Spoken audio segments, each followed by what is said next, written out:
So now that you saw the demo of SQL injection, let's see how we're going to protect against SQL injection.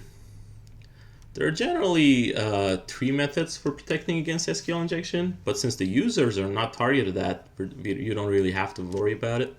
The web programmers and web administrators protect against SQL injections using methods known as prepared statements, sanitizations, and web application firewalls.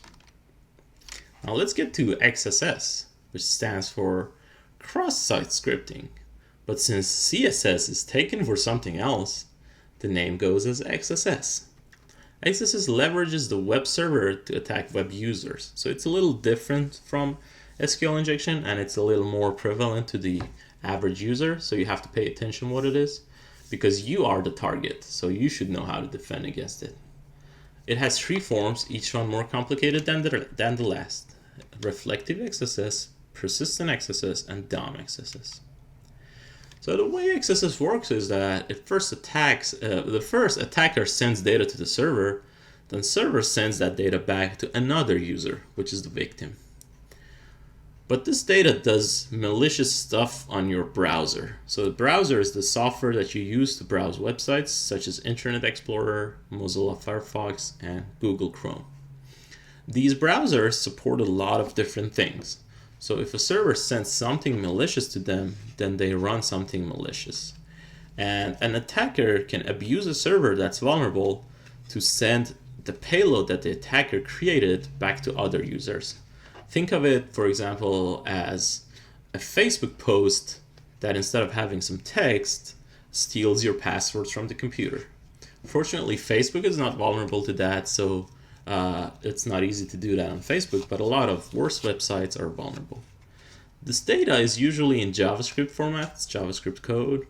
It runs on your browser, it does the things that the attacker wants. It can steal your cookies, which are pretty much the same as your username and password. It can mine Bitcoin, it can install malware, and it can abuse your computer in a large capacity.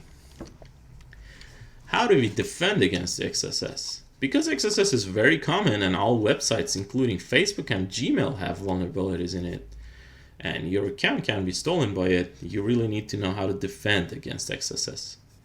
The first thing to do when defending against XSS is to never click on links sent by strangers. I know your parents already told you that, but I have to emphasize that again. Do not click on links that look suspicious and sent by people you don't trust, especially links that are longer and have weird characters. It doesn't matter if it's on Twitter, if it's on Facebook, or on any website. As long as you do not click on things that you do not know, the risks of getting XSS vulnerabilities and XSS exploits on your machine are minimized. Also, do not visit unknown websites, but that goes without saying.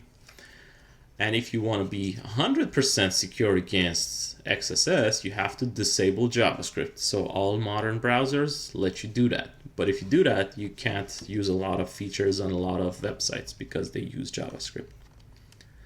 Now, the last attack we want to talk about is known as CSRF, cross-site request forgery. Attackers can use this attack to do stuff on your behalf without you even realizing it.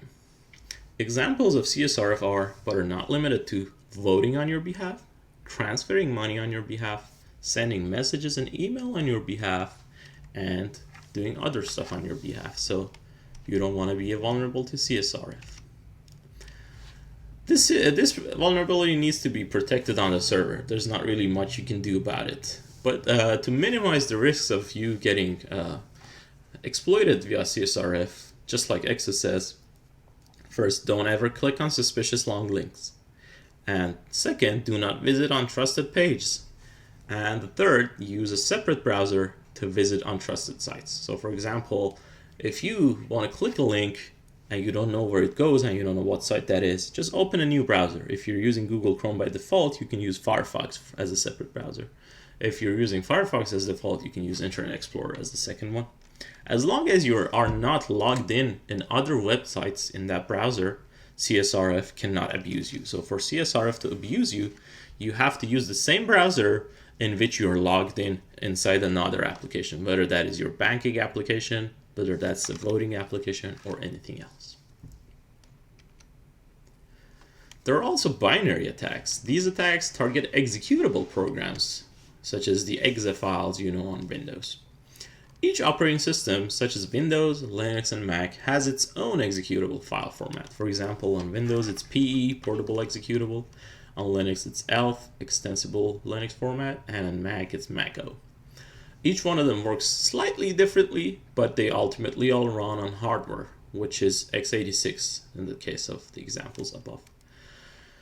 Binary attacks are generally much harder than web attacks. The example of exploiting the buffer overflow that we saw in the C program before was an example of a binary attack.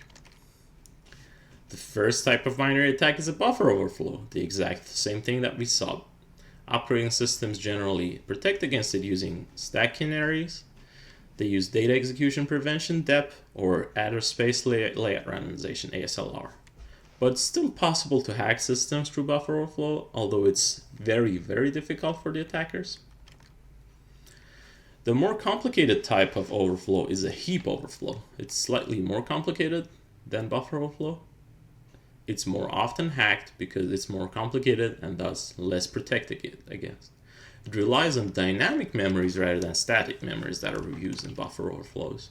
It's really hard to exploit and requires a lot of smashing and a lot of code by the attacker. The other type is integer overflow. It's completely unrelated to the other two overflows, although it has the name overflow in it. For example, in a computer, because of the way numbers are implemented in hardware, if you add the number 1 to the number 32,767, the result would not be 32,768. But it would be negative 32,768. Why? Because that's how the computers work. Computers do not allow infinite numbers on them. They have an upper capacity at which when you add 1 to the number, it rotates around and starts from the bottom. So if you add 1 to the top, it goes back to the bottom. And if you remove 1 from the bottom, it goes back to the top. That's why it's called an overflow. This system is known as 2's complement. You can Google it and read about it. And that's how computers were made for a multitude of different reasons. So if a programmer is not paying attention, an attacker can enter a number that overflows. For example, an application says, "How old are you?"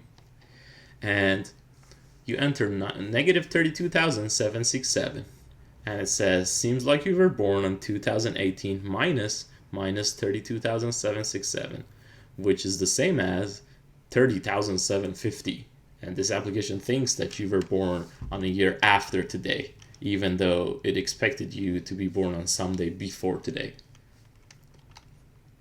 There are also JIT attacks, which are attacks on just-in-time compilations. These are very complicated attacks. A lot of modern software uses a compiler that's a just-in-time compiler. It comes along with the code, it compiles the code as it runs. And these are really hard to reason about, really hard to protect, and really hard to exploit. But these are becoming more and more common because they use dynamic languages such as JavaScript, which powers half of the internet. These are very complicated pieces of software, and thus they're vulnerable to many bugs, and that's all you need to know about JITs.